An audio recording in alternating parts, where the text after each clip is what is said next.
예.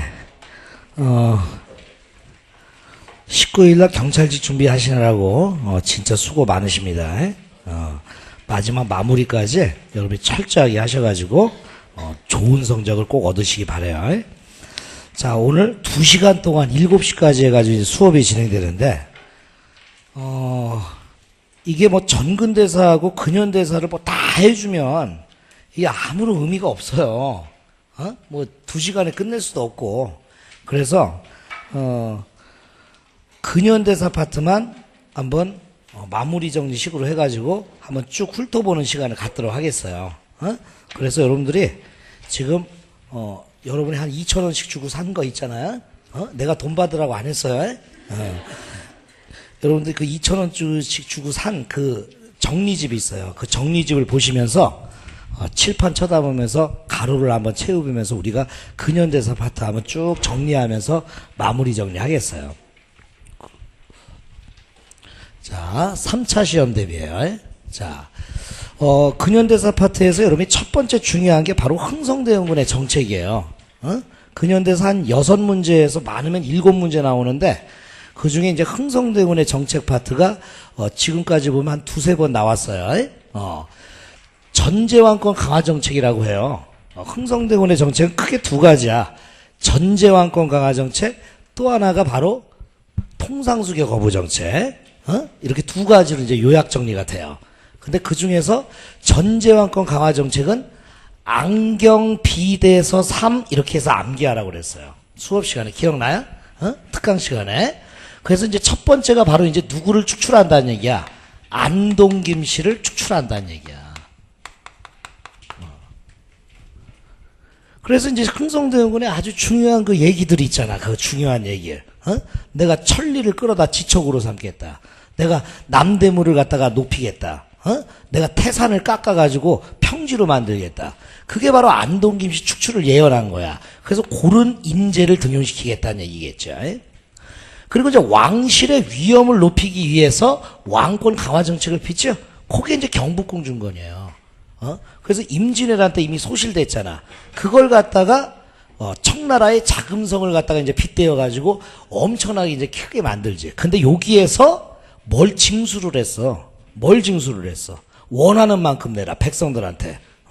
원납전이지. 원납전. 그리고 이제 국가에서 발행을 했지? 뭘 발행을 했어?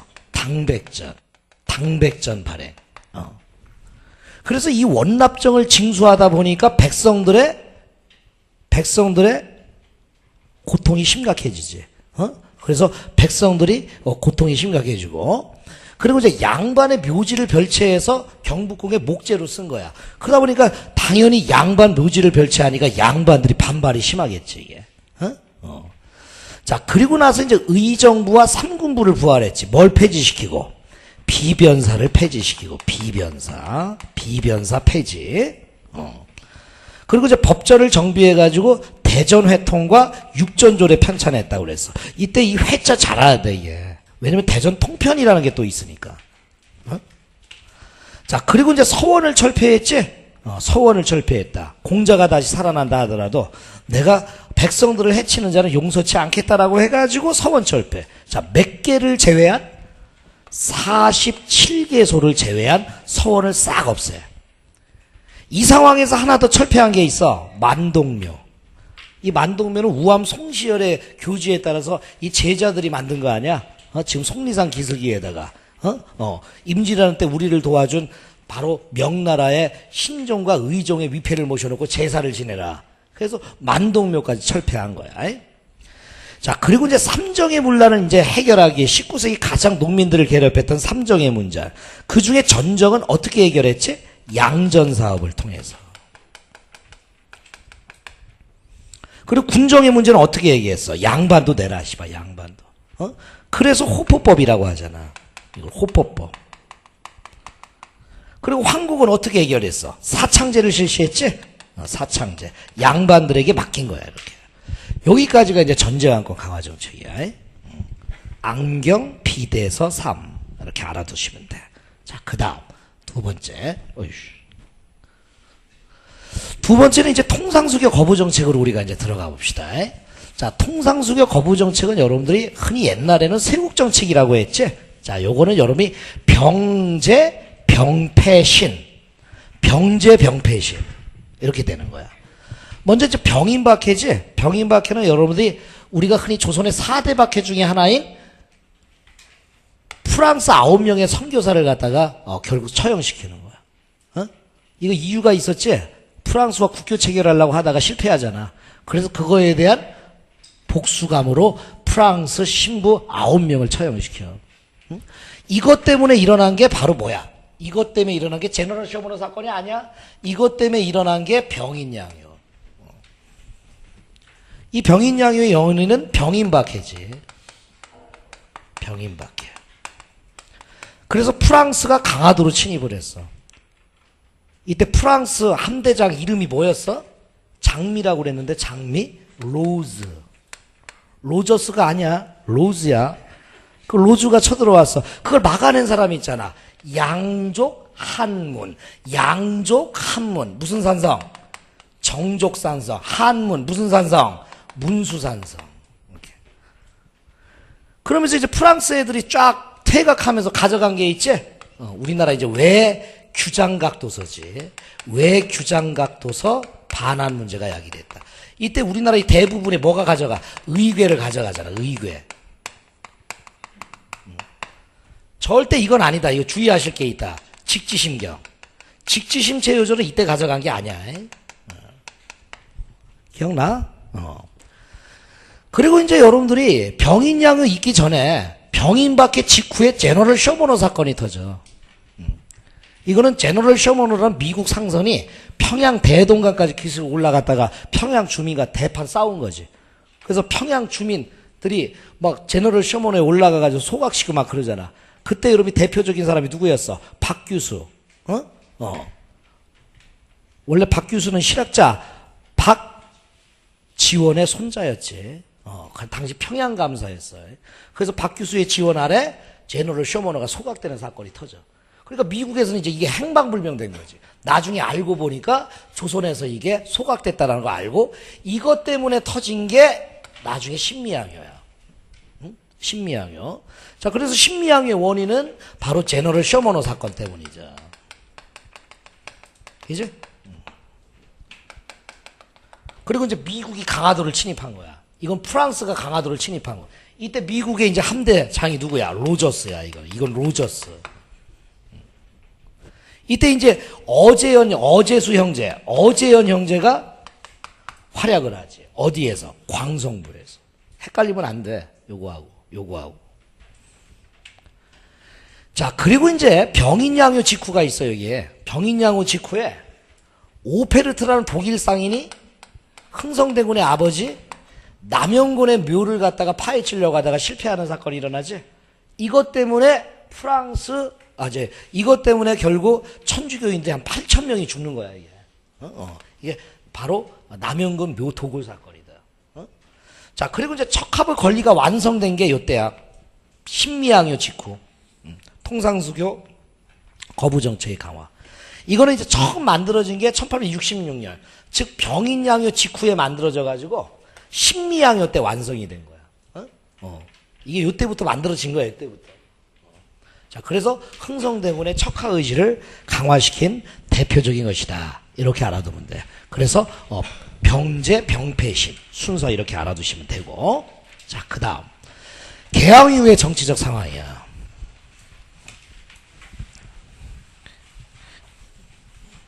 이 개항 이후의 정치적 상황은 무조건 한 문제 나와. 개항 이후의 정치적 상황. 자, 그 중에서 이제 별표 친 걸 잘 봐. 개항 이후의 정치적 상황에서 여러분이 꼭 기억해 두셔야 할 게 강화도 조약이야. 강화도 조약 배경이 있지. 개화 세력이 형성됐다. 그 대표적인 사람이 박규수, 오경석, 유홍기. 이동희는 몰라도 돼. 박규수는 양반 출신이고 오경석과 유홍기는 중인 출신이었지. 그리고 이제 최익현의 상소문 하나로 흥성대군이 퇴진하고 민씨정권이 이제 등장한다. 원래 민씨정권이라 하면 안 되는데. 명성황후 정권이 등장한 거야. 명성황후 정권은 개화사상을 추구하는 사람들이야. 그래서 결국 분위기가 바뀌는 거야. 흥성대군이 집권했을 때는 세국정치였는데 민시정권이 집권하면서 개화정책으로 바뀌어지는 거야. 거기다가 이 사람들이 계속 분위기 만들고. 그래서 결국 1875년에 운요우 사건이 발생하지. 운요우 사건. 그 운요우 사건을 빌미로 해서 맺은 최초의 근대적 불평등 조약. 요게 강화도 조약이야. 그러면서 여러분이 강화도 조약의 그 몇 개 조 특징들 여러분이 꼭 알아두셔야 돼. 최초의 불평등 조약이었다라는 거. 그 근거 조건이 뭐였어? 치해법권, 해안 측량권. 그러나 뭐는 없었다? 최애국대가 없었다. 그리고 부산, 원산, 인천 개항이 이루어진 거야. 원래 강화도 조약 내에서는 부산 개항하고 두 개 항구 개항하자는 내용밖에 없어. 근데 나중에 1880년과 83년에 원산과 인천까지 개항을 한 거야. 그거 알아두고. 그리고 강화도 조약에 후속 조치 있었어. 후속 조치. 강화도 조약 수호조교 부록이 있었고, 하나는 조일 통상장정이 있어. 그것도 여러분이 참고해서 알아두고. 근데 경찰직 문제는 여러분들이 지금까지 보면은 후속 조치는 안 나왔어. 강화도 조약이 한 2번 나왔어. 강화도 조약에. 요거 다시 한번 정리해보고. 그러면서 이제 강화도 조약 이후에 정부가 적극적으로 개화정책 추진한 거야. 그래서 이제 일본에 보낸 사람이 있어. 수신사. 수신사도 1차 수신사가 있고 2차 수신사가 있잖아. 1차 수신사는 김기수, 2차 수신사는 김홍집. 그 김홍집이 일본에 가서 가져온 책이 있지. 뭐야? 조선책이야. 그것 때문에 위정척사 절정기야. 자, 그리고 일본에 또 간 사람들이 있지. 신사유람단, 박홍호, 박정량, 어윤중, 홍영식. 일본이 시찰단 아니야. 그리고 이제 청나라에 파견된 사람, 일본의 신사유람단이 파견됐으면 청나라에 파견된 사람들은 영선사가 있지? 김윤식이 파견됐지? 청나라 무기기술 받아들이려고. 그리고 이제 1881년 미국과의 조약 이후에 파견된 사람이 있어. 민영이익을 중심으로 해가지고, 바로 이제, 보빙사절단이 파견돼. 미국에. 그래서 이러한 정부의 이제 개화정책에 의해서 제도가 개편됐던 거야. 그래서 당시 최고의, 개편기구, 통리 김우화문. 의정부 밑에 둔 거지. 그리고 이제 6조 밑에 12사를 둔 거야. 그리고 이제 신식군대 뭘 만들었지? 별기군 만들었지?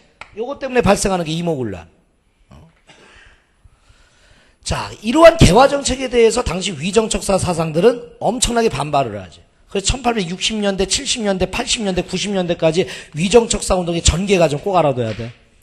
내가 이번에는 생략했어, 이게. 그것까지 다 설명해주면 뭐 2시간 내에 설명을 못하기 때문에 위정척사 전개 과정이 있어. 60년대, 70년대, 80년대, 90년대. 자, 이름만 한번 생각해보자. 60년대는 기정진, 이항로. 70년대는 최익현. 80년대는 이만손, 홍재학. 90년대는 항일, 의병화. 기억나? 자, 이렇게 알아두시고. 자, 그 다음. 자, 그 다음 이제 우리가 이제 사건 중에 하나가 이모군란 알아두셔야 된다. 아까 정부의 개화정책이 적극적으로 추진되는 가운데 보수파의 반발이 있었던 거야. 그래서 우리가 이모군란의 원인을 이렇게 얘기하는 거야. 보수파와 개화파의 대립. 정부의 개화정책에 반대한 보수파의 대립이다.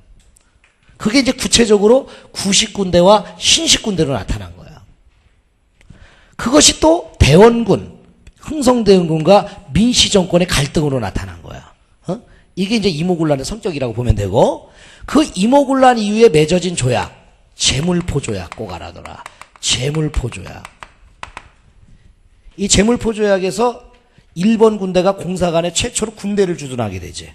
일본 공사관에 최초로 군대 주둔. 그리고 청나라의 내정 간섭이 강화됐다.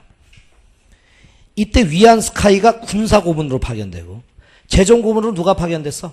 마젠창. 외교고문으로 누가 파견됐나? 멜렌도르프. 그러면서 청의 내정 간섭이 강화되는 시기가 이모군란 이후다라는 걸 알아둬야 돼. 그러면서 경제 파트와 관련되어서 청이 조총산민 수륙통상장전 체결되지? 그래서 경제적 침략이 본격화가 되는 거야. 자, 요 이모군란이 끝난 다음 2년 뒤에 갑신정변이 터지지. 벌써 별표 3개야. 출제빈도가 높다. 출제빈도 높다. 이거 출제빈도 높다. 배경은 정부의 친청 4대주의 정책. 이모군란 이후에 민씨 정권이 친청주의로 바뀌어. 그래서 친청 4대주의에 대한 반발이야. 그래서 이제 김옥균이 일본에서 차관을 도입하려고 하다가 실패하지. 단 하나 약조를 맺고 와. 일본이 지원을 해주겠다. 그리고 또 하나가 이제 청나라와 프랑스가 전쟁이 일어지. 그래서 청나라 군대의 반이 우리나라에 철수하는 거야. 청나라 군대의 반이 우리나라 철수. 아주 좋은 시기 아니야. 이때 반란을 일으켜야 될 거 아니야. 그러한 상황에서 이제 우정국 축하연이 발생한 우정국 축하연. 이렇게.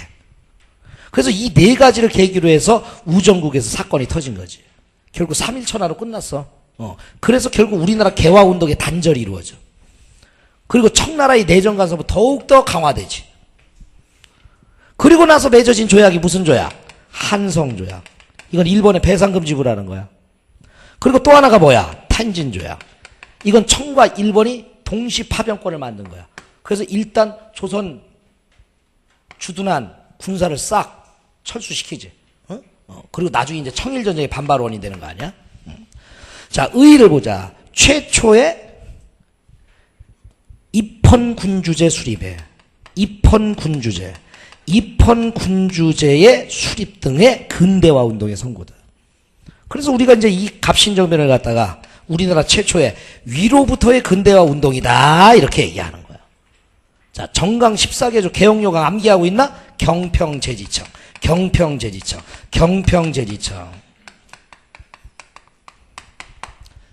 경찰권의 왕림. 평등권.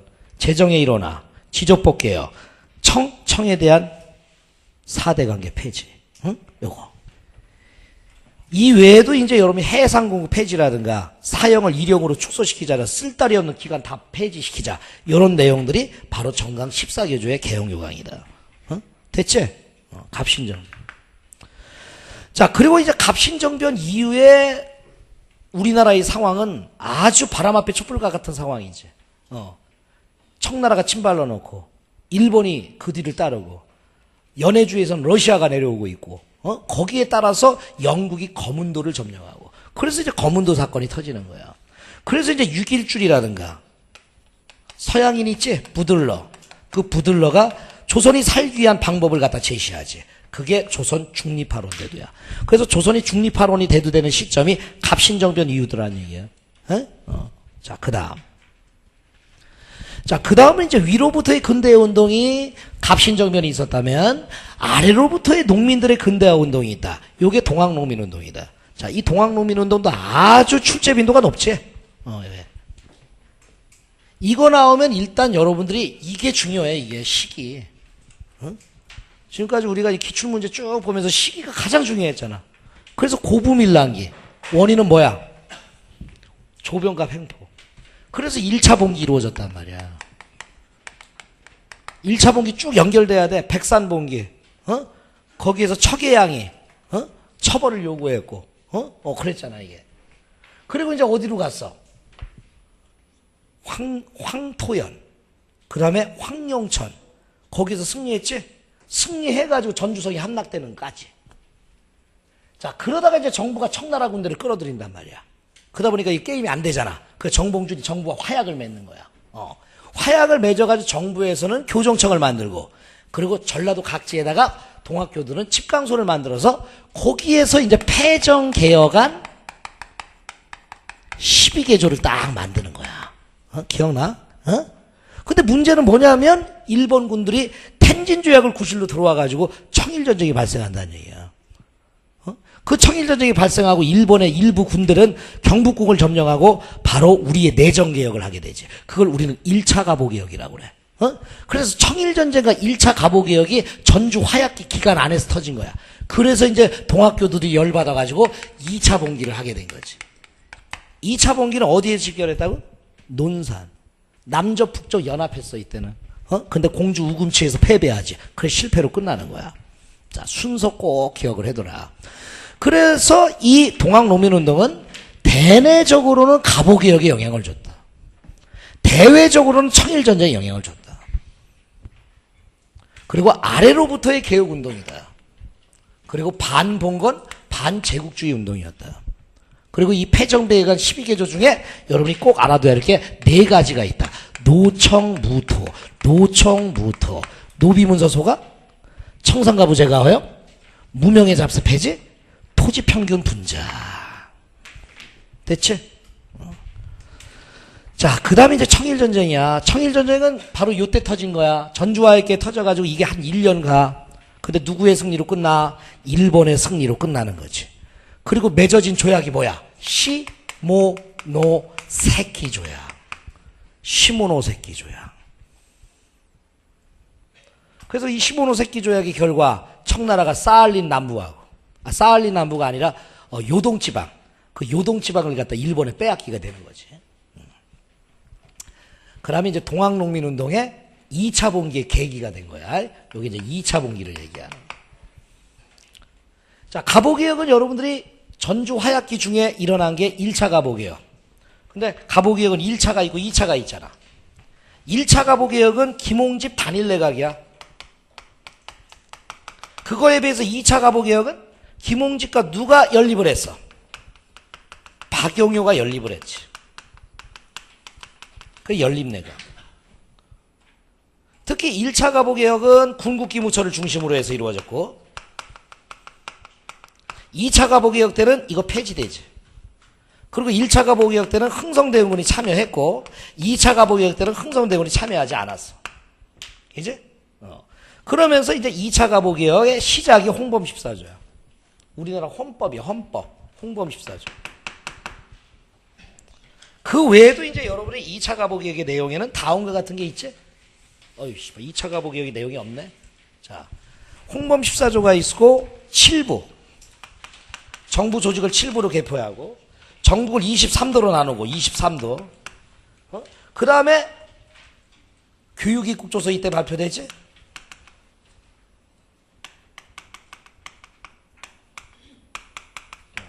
그리고 사법권 독립.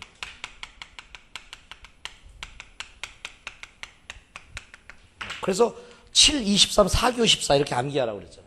이걸 뺀 나머지는 1차 가보개혁이다. 그래서 2차 가보개의 내용과 1차 가보개의 내용 여러분이 파악을 해주시면 되고. 자, 그 다음 삼국간섭. 이렇게 한참 이제 가보개혁이 진행되는 가운데 일본이 주도권을 잡았잖아. 그러다 보니까 당시 이제 민씨 정권이 친미, 친러 정책을 핀 거야. 그러니까 미국과 러시아를 끌어들이려고 한 거야. 일본을 견제하기 위하여. 그러다가 이제 누구를 끌어들이게 되냐면 러시아를 끌어들이게 되지. 그래서 이 러시아가 프랑스, 독일과 함께 일본에 압력을 가한 거야. 그래서 일본 애들이 이제 2차 가보기 중단돼 버린 거지. 얘들의 압력으로. 그래서 이제 3차 내각이 수립되는데 그 3차 내각이 바로 친러 내각이야. 근데 이때도 수상은 누구였어? 김홍집이었지. 그래서 김홍집 내각이 수립되는 거야. 그래서 결국 이것 때문에 가보개혁이 중단돼 버리는 거야. 연결돼? 자, 영향.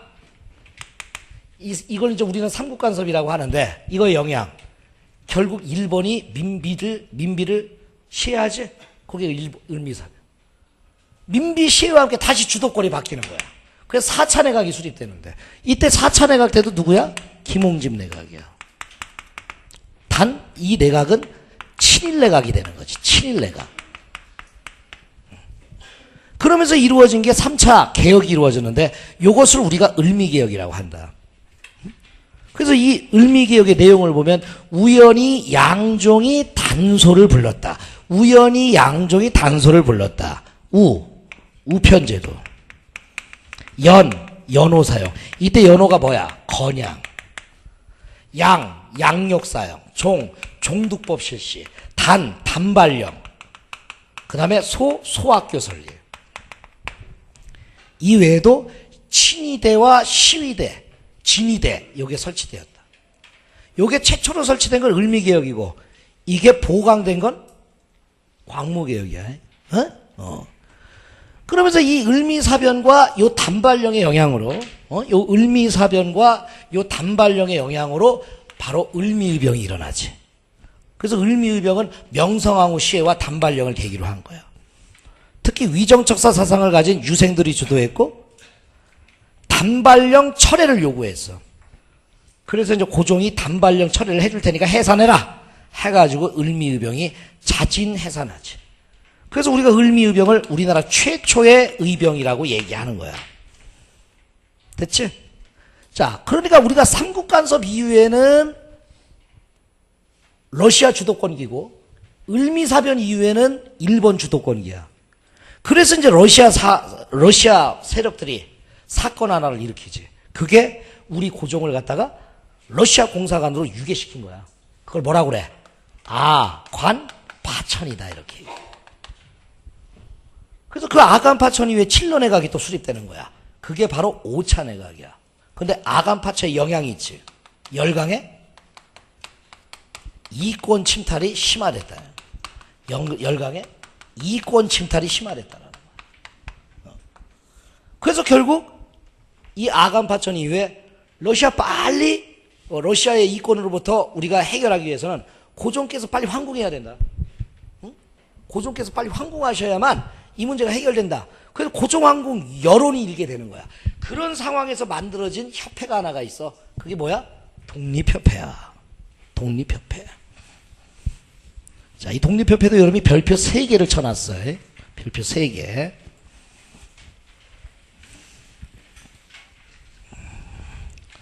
자, 이 독립협회는 러일 세력의 갈등 속에 열강의 이권 침탈이 심화되고 있었어. 그래서 서재필, 이상제, 남궁옥 등이 창립한 거야. 활동은 이런 거 있어. 활동은 이런 거 있어. 이 중에서 여러분이 좀 조심하실 거. 여기에서 독립신문이 있어. 독립신문. 독립신문은 1896년 4월 달에 만들어진 거고 독립협회는 1896년 7월 달에 만들어진 거야. 그러니까 독립신문이 먼저 만들어졌지. 그리고 절대 독립신문은 여러분들이 공식기관지가 아니야. 공식기관지가 아니야. 비공식기관지라는 거. 독립협회 비공식 기관지라는 거. 자, 그러면서 독립협회에서 가장 중요한 게 요거야. 만민공동회. 만민공동회. 이 만민공동회에서 몇 조를 주장하게 돼? 헌의 6조를 주장하게 되지. 그치? 그 헌의 6조의 결과 고종이 중추원을 개편하잖아. 근데 실패하지? 보수파의 반대로.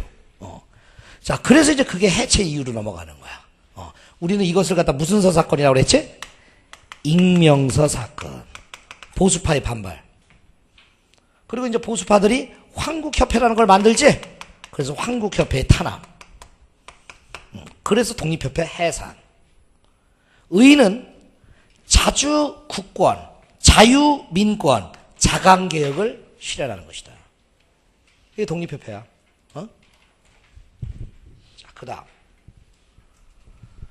자, 그 다음은 여러분들이 대한제국의 광무개혁에 대해서 알아둬야 돼.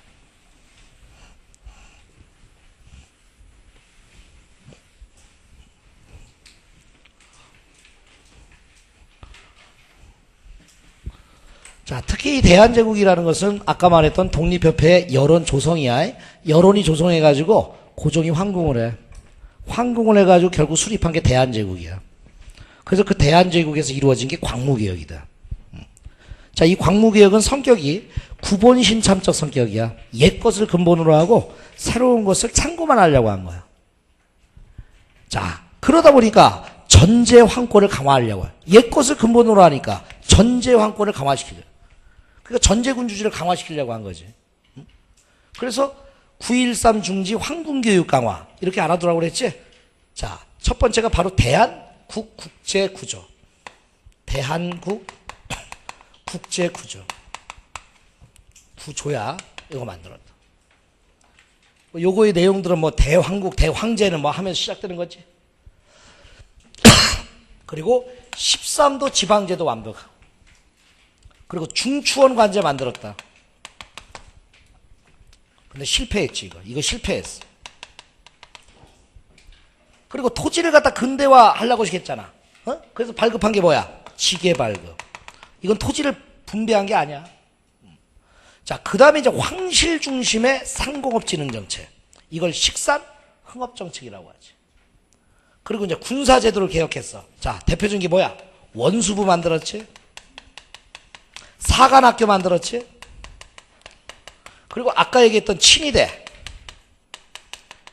진이 돼. 이거 어떻게 했어? 증설했지, 증설. 이게 군사제도 개혁의 구체적인 내용이야. 그리고 이제 교육을 진흥시킴으로써 실업교육을 강화시키, 실업교육. 그리고 해외 유학생 파견하고.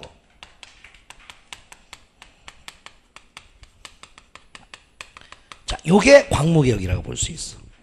자, 요게 이제 근현대사에서 두 번째 이제 단원이야.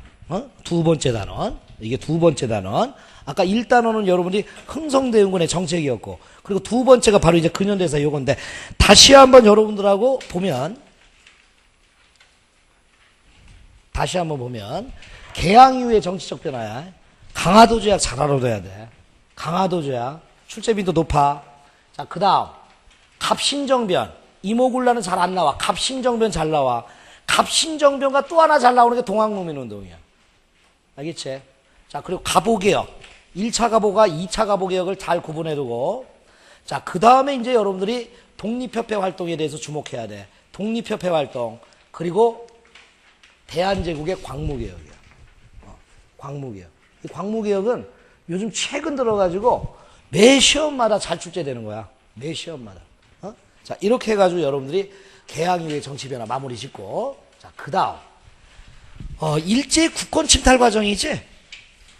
요것도 뭐 빼놓을 수 없는 아주 중요한 근현대사의 핵심 키포인트야. 자, 어떻게 암기하라고 그랬어? 의, 일, 리, 신, 기, 경. 의리, 신기경. 한일 의정서라고 하면 러일 전쟁 중에 이거야, 이거. 군사기지 자유 이용시켜달라. 대신에 일본이 조선을 위하여 충고권을 인정해주겠다, 이게. 충고해주겠다, 조선의 발전을 위하여. 대신 이것만 해줘라, 씨발, 이것만. 그러면서 제1차 한일협약에서는 5명의 고문을 파견했잖아. 메가다, 스티븐스, 막 이런 애들. 그래서 얘들에 의해 정치가 이루어졌잖아. 그래서 메가다에 의해서 우리나라 경제 예속화된 거, 화폐정리 사업이 이루어지잖아.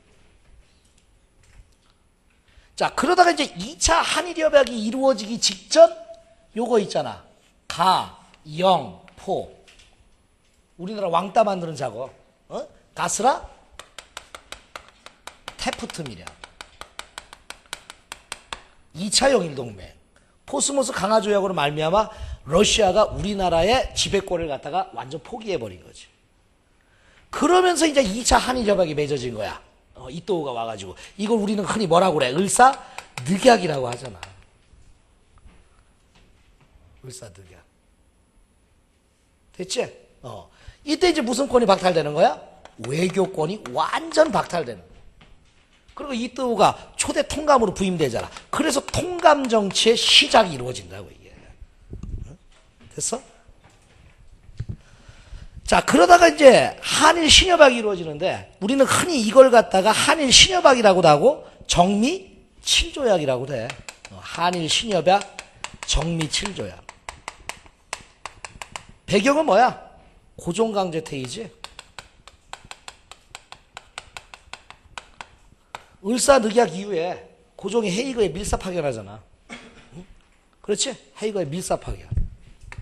그 밀사 파견을 배경으로 해서 고종이 강제 퇴위당한다고. 고종이 강제 퇴위당하면서 일본이 7개의 조약을 체결해. 7개의 조약을. 그 7개의 조약 다 안 나와. 하나만 알면 돼, 하나만. 하나가 뭐냐? 앞으로 일본 통감이 임명하는 일본인이 차관이 된다. 차관. 사실 장관은 의미 없잖아. 차관이 다 하잖아. 실무적인 거. 그래서 그 차관을 일본인이 임명한다는 얘기야. 일본인으로 임명한. 그게 차관 정치야, 이게. 차관 정치. 차관에 의해서 이루어진다. 그리고 이제 요 정미 7조약이 맺어진 다음에 우리나라 군대 해산시켜버려. 그리고 각종 악법을 제정해. 뭐 이런 거 만드는 거야, 이런 거. 근데 조심하실 거, 이런 거 만드는데 주의하실 게 뭐라고 그랬어? 치안유지법. 치안유지법은 이때 만들어진 게 아니야. 1900 몇 년대? 1920년대 만들어진다는 얘기지, 이게. 자, 그러면서 이제 군사권, 경제권을 완전 박탈해 간 거야. 그러면서 기후각서가 맺어져가 사법권이 박탈돼. 그리고 그 이후에 경찰권이 박탈돼. 그리고 이제 주권이 완전 박탈되는 게 경술국지다. 그래서 이때부터 이제 총독 정치가 시작되는 거지. 총독 정치. 이때 누가 임명돼? 데라우치 마스타케. 어? 그래서 데라우치가 무단 통치를 시작한 거 아니야, 이게. 무단 통치. 자, 북권 침탈 과정이야. 뭐 더 이상 나올 것도 없어. 나올 거 있다고 한다면 요거 을사늑약 이후의 상황. 장지연이 시리아 방송되고, 민영왕 순국 자살, 뭐 이런 거 있지, 이런 거. 을사조약 이후에 이루어진 거. 그런 거 이제 나오는 거야, 그런 거.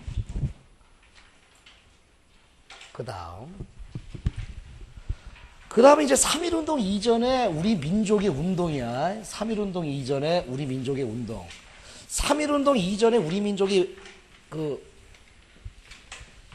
운동은 크게 두 가지지. 하나가 이제 애국계몽 사상이야. 애국계몽. 또 하나가 뭐겠어? 또 하나가 3.1운동 이전에. 3.1운동 이전에 또 하나가 항일의병운동. 근데 이제 애국계몽 사상에서는 뭐야? 애국계몽 사상에서는 최고 중요한 게 이거지, 지금. 신민회. 별표 안 쳐졌네. 신민회야, 신민회. 이거 잘 안 나와, 이거 잘 안 나온다고. 신민회가 잘 나와, 단독 출제. 그 신민회라도 알아둬, 신민회라도. 그러나 우리는 한번 해보자. 먼저 보안에 있는데, 보안에는 일제 황무지 개간권 요구를 반대해. 그래서 성공했다고 그랬지? 그리고 이제 헌정연구회 대한자강회 대한협회 순서가 이렇게 되는 거예요. 다 계승한 거예요, 이렇게. 특히 이제 헌정연구회 같은 경우에는 일진회를 비판했어, 일진회. 일진회 비판. 그리고 이제 대한자강회 같은 경우는 기억해둬야 돼. 고종강제퇴위 반대운동. 고종강제퇴위 반대운동.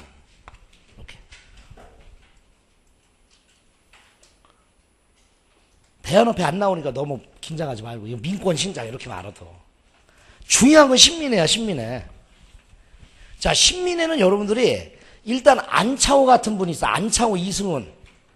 이분들은 주로 뭐 한 사람들이야? 실력 양성. 양기탁 같으신 분은 뭐 한 사람이야? 언론 수호. 그러면 신채호, 이동희 같으신 분은 뭐 하는 거야? 국외 독립운동 투쟁. 그렇게 세 가지 부류야. 그래서 이분들이 조직한 국내 비밀결사 조직이라는 걸 알아. 그러니까 합법적이라는 거, 비합법적이라는 거야. 비합법적이라는 얘기지. 특히 이들이 추구한 건 공화정의 추구야, 공화정. 위에 있는 이분들이 추구하는 건 입헌군주제고, 이들은 입헌군주제를 추구했고, 이들은 바로 공화정을 추구한 거야. 그러니까 이 사람들은 바로 무슨 협회를 계승한 거냐면 독립협회를 계승한 거지. 이렇게. 그래서 국내적으로 문화적, 경제적 실력 양성 운동을 했다. 그래서 뭐 대성학교, 오성학교 만들고, 뭐 태극서관이라든가 자기 회사 같은 거 만든 거 아니야? 그리고 이제 국외적으로 독립군 기지 만들었어. 독립군 기지. 그래서 뭐 신흥무관학교라든가 서전서숙이라든가 이런 거, 또 연해주 지방을 중심으로 대한광복군 정보라든가 이런 거 지금 흘러야 돼. 지금 흘러야 돼. 이런 게 안 흐르면 안 돼. 그러다가 무슨 사건? 백오인 사건, 안학 사건, 안명근 사건, 데라우트 총독 암살 음모 사건. 이번에 영화 암살에서 그 서두 장면에 나오잖아. 그거로 해체됐다, 이게. 자, 요게 이제 3.1운동 이전에 애국계몽 운동이야. 자, 그 다음, 항일의병운동.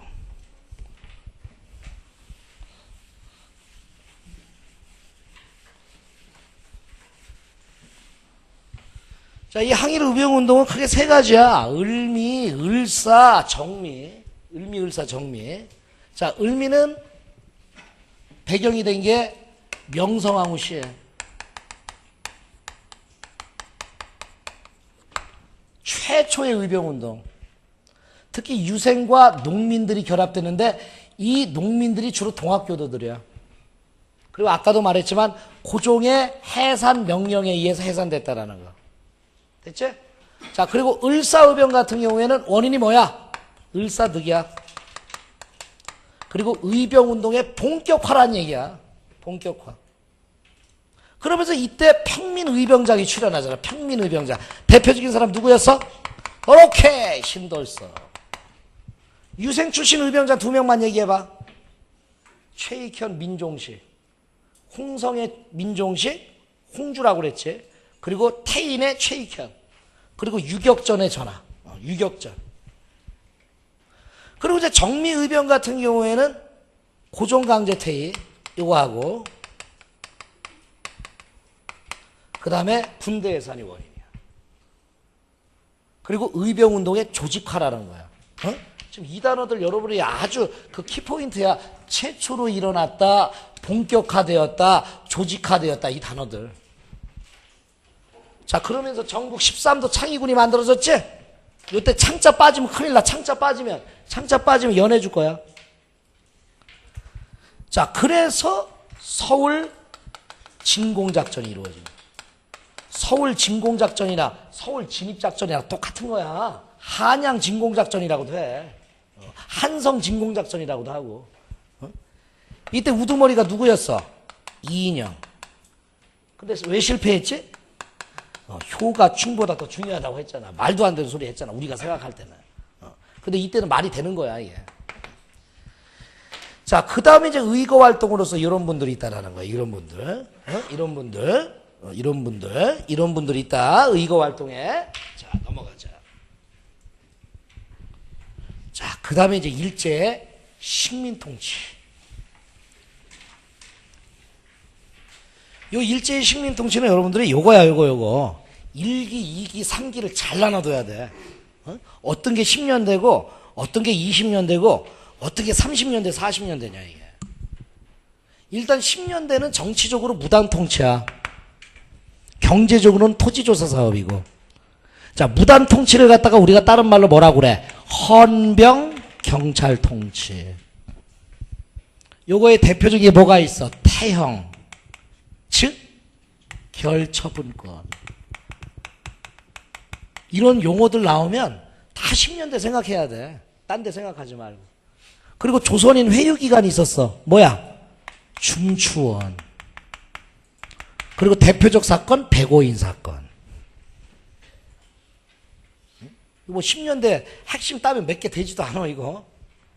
그리고 1910년대 토지조사 사업. 기한제 신고제. 또 하나 증거주의. 그래서 문서주의라고 하는 거지. 문서로 남겨야 돼. 근데 그 당시에 우리나라에서 글을 모르잖아. 기한 지나면 무조건 토지 뺏어가. 문서로 안 남기면 토지 뺏어가. 그러다 보니까 이 토지조사 사업이라는 것은 토지 약탈에 의미한다 이거야. 1910년대 일본이 토지 약탈하기 위해서. 자, 누구한테는 유리했어. 그렇지만 지주한테는 유리했다. 근데 누구한테는 불리했어? 소장농한테는 불리했다 이게. 소장농한테는 불리. 농민들한테는 불리했다는 얘기야. 그래서 농민들이 몰락하는 배경이 되는. 그래서 1910년대 일제히 토지조사 사업으로 말미암아 농민 경작권이 상실되지. 또는 입회권이 상실되지. 그 농민이 살 곳이 없어지는 거야. 자, 2기 통치 때는 여러분이 문화통치. 문화통치는 우리가 보통경찰통치라고 얘기한다. 그리고 문관총독제를 임명했는데 사실은 아니었다. 보통경찰 때지만 그러나 고등경찰이었고 문관은 절대 임명된 적이 단 한 번도 없었고 그리고 신문 발행 허가돼 가지고 우리나라 조선일보, 동아일보 만들어졌는데 이건 민족 동향을 파악하기 위한 목적이었고 기억나? 허구. 전문대학 설립을 허가했는데 경성제국대학을 만드는 바람에 실패로 끝났고 개새끼들이. 그리고 관세를 폐지하고 또 하나 폐지한 게 뭐야? 허가제 폐지했지? 허가제를 폐지했어. 신고제로. 신고만 하면 돼. 그러니까 이거의 목적은 뭐야? 일본 기업을 조선에 진출시키게 하는 거야. 그다음에 기만통치. 실제는 좋다고 하지만 사실은 이거였다는 얘기야. 그리고 1920년대 산미증식 계획이지. 쌀 수출을 증가시키기 위한 거지. 그게 우리나라 쌀 증산시켜준다는 거 아니야. 근데 이들의 허구성이라는 게 뭐야? 항상 생산량의 증가분보다는 무슨 양의 증가분이 많았다? 수탈량의 증가분이 많았다. 그래서 1920년대 이러한 산미증식 계획도 우리나라 농민을 몰락시키는 계기가 돼버렸다는 얘기야. 자, 그 다음에 이제 3기 통치는 무조건 민족말살 통치네. 왜 민족말살 통치가 이루어진다고 그랬지? 이때가 되게 되면 여러분들이 만주사변 터지지? 30년대 초. 그리고 30년대 중반에 중일전쟁이 터지지? 그리고 이제 40년대 태평양 전쟁이 터지지? 그러니까 우리 민족 말살시켜가지고 전쟁 동원시켜야 될 거 아니야. 그래서 1930년대 초반에 신사참배. 그리고 1930년대 중반에 국가총동원령 등등등등 여러 가지가 있어. 뭐 창씨개명 이런 거 다 요때에 속하는 거야. 그리고 이제 징하다 여자. 40년대. 징하다 여자. 그 신사참배, 그 다음에 병참기지화 정책. 요거는 30년대 전반. 이건 40년대 초반. 나머지는 싹 요 가운데. 다 40년대, 30년대, 40년 관련이 있는 거야. 이런 용어들 나오면. 자, 경제적으로는 병참기지화 정책이야. 군수산업 육성 정책을 폈다. 군수산업 육성 정책을 펴가지고, 이거 뭐야. 남면? 북양 정책이지? 그 다음에 공업화 정책. 자, 그 다음에 이제, 공업화라고 하면 안 되겠다. 이 공출제도다. 공출제도예요. 그리고 이제 40년대 산미증식 계획 재개하고. 그리고 인적, 물적, 수탈을 강화시켰다. 이거 알아두면 돼. 자, 식민통치야. 식민통치. 일제의 식민통치. 시기별 식민통치. 시기별로 잘 나올 수 있어. 자, 그 다음. 자, 그 다음에 이제 우리가 일제강점기 때 항일 민족운동에 대해서 우리가 쫙 정리를 해야 돼. 자, 일단 분위기 한번 파악해볼까? 3.1운동 한 2번 출제됐어 지금 경찰직에서. 그 다음에 여러분이 대한민국 임시정부. 그렇게 어렵게는 안 나왔어. 대한민국 임시정부는 한번 어렵게 한번 나와야 돼. 이런 거 나와야 돼. 이런 거 나와야 돼. 이번에 희망을 가지고 한번 보자고. 그러면 이제 결사운동 중에 의열단하고 한인애국단. 의열단 같은 경우에는 신채후에 조선혁명 선언서를 주어지고 의열단 단체 활동을 물어보는 문제가 많이 나왔지. 자, 그리고 신간에. 거의 대부분이야, 이게. 그리고 독립군항제, 순서. 거의 대부분이야. 그리고 이제 여러분이 민족문화 수호운동에서 한국사 역사 문제. 이거 단골 출제지? 요런 것 등이 우리가 이제 민족운동의 주요 테마라고 볼 수가 있는 거야. 자, 그럼 3.1운동 한번 보자. 3.1운동의 배경을 뭐라고 얘기할 수 있어? 뭐의 민족자결주의? 윌슨. 근데 이게 누구에게 적용된 거야? 패전국의 식민지만 적용된다 그러고. 그게 한계점이야. 그게 분노한 거야, 우리 지식인들이. 그래서 이제 민족 지도자들이 준비하고 있었고. 국외 독립운동 2개가 있었지. 2개 빨리 채워봐. 첫째는 만주에서 무호독립선언서가 있었어. 그리고 일본에서 28 독립선언서가 있었고. 그거의 영향이야. 그리고 가장 직접적 원인은 고종독살선. 됐지? 영향 보자. 일제히 통치 방식이 변화가 됐다. 3.1운동으로 말미암아. 무단통치에서 문화통치로. 민족운동의 분수령이 됐다. 이때부터 민족운동의 방향이 제시됐다 이거야. 그리고 조직력의 필요성에 의해서 상하이에서는 대한민국 임시정부가 수립되고, 그리고 폭력성의 필요성에 의해서 의열단이 수립됐지. 됐지? 그리고 국외 독립운동에 영향을 줬다. 그 대표적인 게 인도의 민족운동, 중국의 오사운동에 영향을 준 거야. 3.1운동 나오면 배경 아니면 형량, 이 2가지 중에 하나가 나와. 2가지 중에 하나가. 그리고 이제 경과 문제에서 1차, 2차, 3차, 4차가 있는데 3차 때가 폭력성을 가미했다라는 거야. 그 이전에는 비폭력성이었는데. 그거 하나 알아두고. 그게 3.1운동의 절정기다. 이 정도 알아두고. 자, 그러면 이제 대한민국 임시정부. 임시정부는 3.1운동의 영향에 의해서 만들어진 우리나라 최초의 상권 분립의 공화정 정부야. 그래서 요게 이제 1차에서부터 5차 개헌까지 있다고 그랬어. 자, 1차 개헌은 여러분이 1919년이야. 19년. 뭐라고 그러지? 대통령제. 2차 개헌은 뭐였어? 의원 내각제였지. 근데 그거 알아? 1차 개헌과 2차 개헌 사이에 엄청난 사건 터지지. 이승만이 미국에다 독립청원하잖아. 그래서 그게 계기로 해가지고 1923년 신채호의 주장에 의해서 국민대표회의가 소집돼. 근데 그 국민대표회가 창조파, 현상유지파, 그 다음에 또 누구야? 창조파, 현상유지파, 그럼 또 뭐지 그게? 개조파. 이렇게 세 가지로 분열되는 바람에 국민대표회 실패로 끝나고 결국 김구의 현상유지파가 모여서 만든 게 의원내각제랍니다. 자, 그러다가 이제 3차 개헌이 국무위원주의 집단지도체제. 근데 이제 1927년에 40년 요 사이에 뭐가 터져? 만주사변 터지지? 그리고 한인 애국단에 이봉창과 윤봉길 사건 터지지?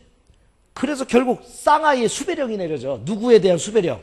백번 김구에 대한 수배령. 현상금이 붙은 거야.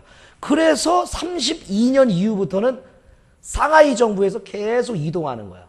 이동해가지고 양제스의 지원 아래 40년에 충칭 임시정부가 만들어지면서 백번 김구의 주석제가 만들어지게 되는 거지. 이게 이제 충칭시대야, 이게. 이게 충칭시대의 개막. 그리고 이제 44년도에는 주석, 부주석제가 만들어졌다. 이렇게. 자, 활동 보자. 연통제, 교통국, 군자금 조달, 만주에 이륜양해, 부산에 백산상해, 그 다음에 애국 공채 발행.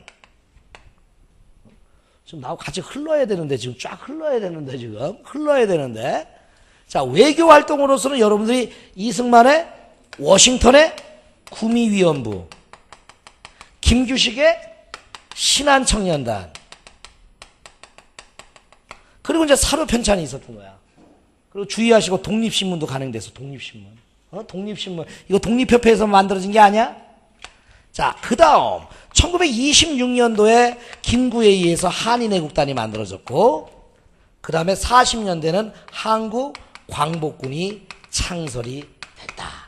이렇게 정리를 해두시면 돼. 대한민국 임시정부. 자, 그 다음. 자, 결사운동으로서는 여러분이 뭐 의열단과 한인애국단을 우리가 들 수가 있지. 의열단은 3.1운동 직후에 1919년 만주에서 김원봉이 결성한, 김원봉.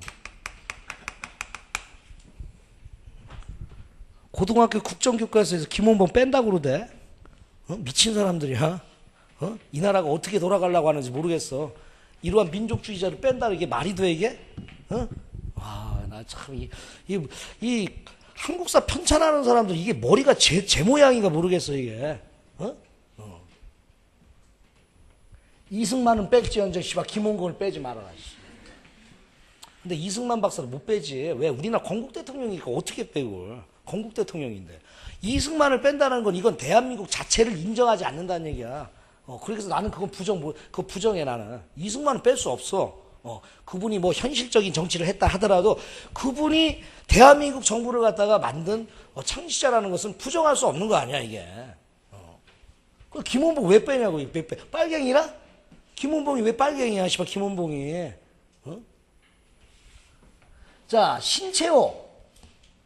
의열단 선언서 발표했지? 이게 1924년에 발표한 거야. 19년에 발표한 게 아니라. 그래서 조선혁명선언.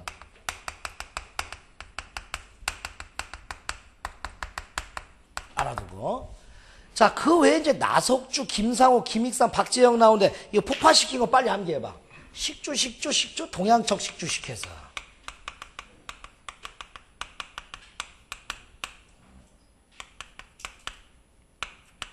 김사 5555 종로경찰서. 김익상총, 쌍총, 조선총독부. 박재혁, 비유, 부산경찰서. 기억나? 특강 시간에 다 한 거야. 자, 그럼 이제 한인애국단은 여러분들이, 누가? 백번 김구 선생이 쌍하이에서 결성된 거야. 요게 목적은 두 가지가 있었지. 중국의 반한 감정 고조, 그걸 해소시키기 위하여. 또 하나 민족의 새로운 구심점을 찾기 위하여. 그래서 이제 이봉찬, 윤봉길이가 중심이 된 거야. 이봉찬은 여러분이 일본 도쿄에 가가지고 일본 천황을 갖다 테러하려고 그랬죠. 그래서 이게 쌍하이 사변의 원인이 됐고, 윤봉길은 쌍하이 홍콩 공원에서 일본 장성들을 갖다가 폭탄 테러로 싹 죽였지. 싹. 그래서 그것 때문에 결국 장제스가 감명받잖아. 그 장제스의 감명. 그래서 한국의 지원을 아끼지 않겠다 싶어요. 윤봉길 사건. 자, 그 다음에 신간회다. 신간회는 여러분이 좌우합작단체라는 거 잊어서는 안 되고, 그걸 민족유일단 운동이라고 한다. 그리고 특히 신민회와 비교해서 이거는 합법적 단체라는 걸 잊지 마. 합법적 단체. 자, 3대 강령, 민족 단결, 정치 경제적 각성. 이건 여러분이 대답해봐. 기회주의자 배경. 기회주의자 배경. 그리고 식민지 교육 정책을 비판했고, 그리고 특히 1929년 광주 학생 항일 운동을 지원해줬다. 그리고 노동쟁이 소작쟁이 지원해줬고, 하나 더 써줄게. 동양척식 주식회사 철폐를 주장했어. 동양척식 주식회사 철폐.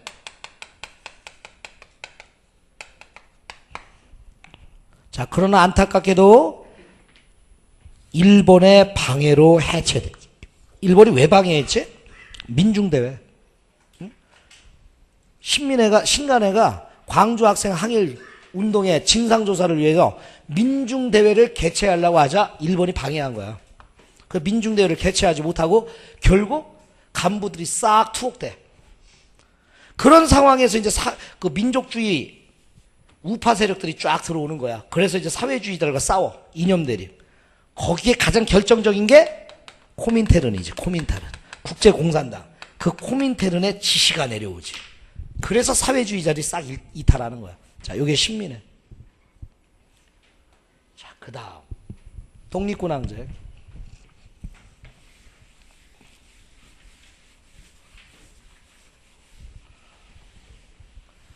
자, 우리가 이제 독립군항쟁은 무조건 20년대, 30년대, 40년대, 10년대는 없다고 그랬으니까, 자, 20년대는 여러분들이 무조건 대북이라고 그랬지. 대북. 대한독립군, 북로군정서. 대한독립군은 홍범도의 봉오동 전투. 북로군전선은 김자진의 청산리 대처. 이거의 복수국. 위에 있는 건 훈춘조장 사건. 아래에 있는 건 간도참변이야. 경신참변이라고 해. 근데 이걸 갖다 관동 대학살이라고 하면 큰일 나는 거야. 그건 1923년 일본에서 터진 거니까. 그래서 간도참변으로 뿔뿔이 흩어졌던 독립군들을 재규합해가지고 총재 서일이 대한독립군단을 만들잖아. 그래서 어디로 이주하려고 그랬어? 연해주로 이주하려고 그랬지? 근데 이때 이제 러시아 적색군의 반대가 나타나지? 그래서 자유시 참변이야. 그러면서 뿔뿔이 흩어졌던 독립군이 또다시 한번 규합을 한다. 삼부로. 만주 지역을 중심으로 해. 참정신. 기억나? 참정신. 근데 일본 새끼들이 또 중국의 군벌과 연합해가지고 우리나라 독립군 색출 작업 들어가지? 그게 뭐야? 미스야 협정. 그래서 그 미스야 협정 때문에 결국 삼부가 하나로 통합 못되고 두 개로 통합되는 거야. 그게 30년대. 북만주를 중심으로 해서 혁신의회가 만들어. 혁신의회. 그 혁신의회의 내부 부대를 뭐라고 한다? 한국 독립군. 한국 독립군. 남만주 국민부. 국민부의 내부 부대를 뭐라고 한다? 조선혁명군. 조선혁명군.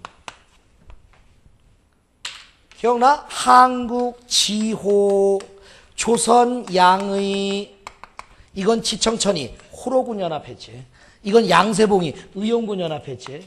그리고 여기에서 내가 싸움 이거 알아두라고 그랬지. 영릉과 홍경선 전투. 이걸 뺀 나머지는 다 한국 독립군의 전투야.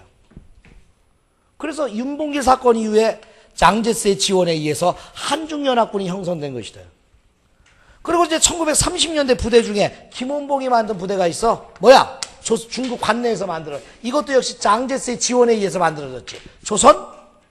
조선의용대. 조선의용대. 됐지? 자, 그리고 이제 1940년대는 조선의용대의 소수가 한국광복군으로 가지. 그리고 다수는 어디로 갔어? 화북지방으로 갔잖아.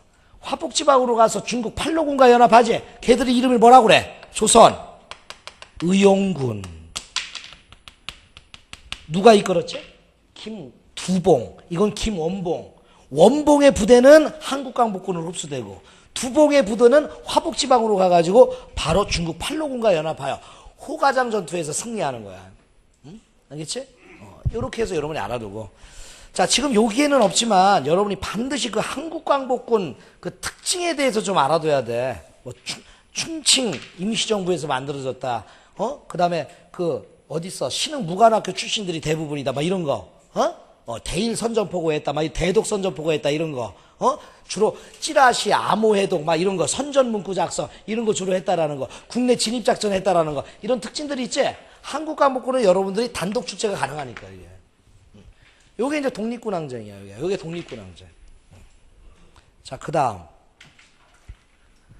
민족문화 수호운동까지 하고 좀 쉽시다. 민족문화 수호운동. 야, 2시간도 벅차네, 이게. 2시간도 벅차. 자, 민족문화 수호운동은 배경이 한국사 왜곡이야. 특히 한국사를 왜곡하는데 앞장섰던 단체가 조선사 편수회지. 일본의 어용단체. 그래서 한국인을 갖다 한국 신민이라고 한 거야. 한국 신민화 시키려고 한 거야. 그래서 이제 3가지 사학이 중요해. 민족주의 사학, 사회경제사학, 실증주의 사학, 이렇게. 민족주의 사학은 요거. 타율성을 비판했다. 타율성. 사회경제사학은 이거 비판한 거야. 이게 뭐야? 정체성 비판했다. 정체성 비판했다. 정체성 비판했다. 실증주의 사학은 비판을 떠나가지고 객관적 사실을 추구했다. 객관적 사실을 추구했다. 자, 이러한 민족주의 사학자 누가 있나?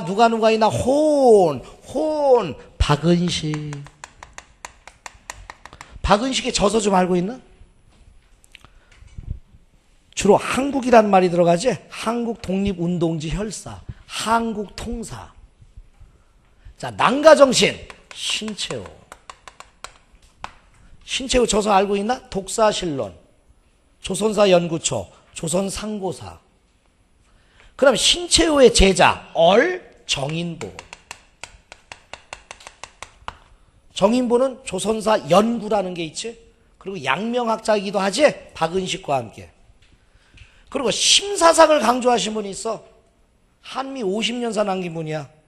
호암전집이라는 것도 있어. 특히 세종대왕이라든가 태계 이왕이라든가 이분들을 아주 중시했어. 원효라든가. 누구야? 문일평.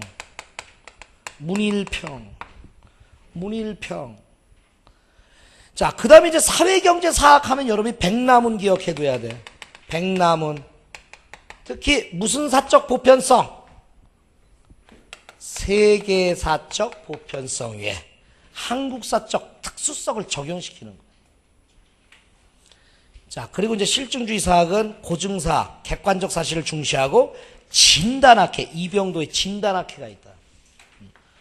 그러면서 참고적으로 여러분이 조선학 연구도 알아둬야 돼. 조선학 연구. 조선학 연구는 일단 1930년대에 이루어진 거야. 정약용 서거 99주년을 맞이하여 민족주의 사학자들이 중심이 됐지. 가장 중심이 된 분이 바로 정인보 선생. 그 정인보 선생과 또 하나가 문일평, 안재홍, 이런 분들이 중심이 된 거야. 그러다 보니까 민족주의 사학자들이 중심이 된 거지. 민족주의 사학자. 민족주의 사학자. 근데 여기에 이제 누가 가미가 되면 백남훈이 가미를. 그래서 사회주의 사학자도 여기에 참여를 하지. 자, 여기에 조선학 연구야. 1930년대라는 걸 잊지면 안 돼. 1930년대. 자, 일단 여기까지 하고 우리가 현대사 조금만 쉬었다가 하죠.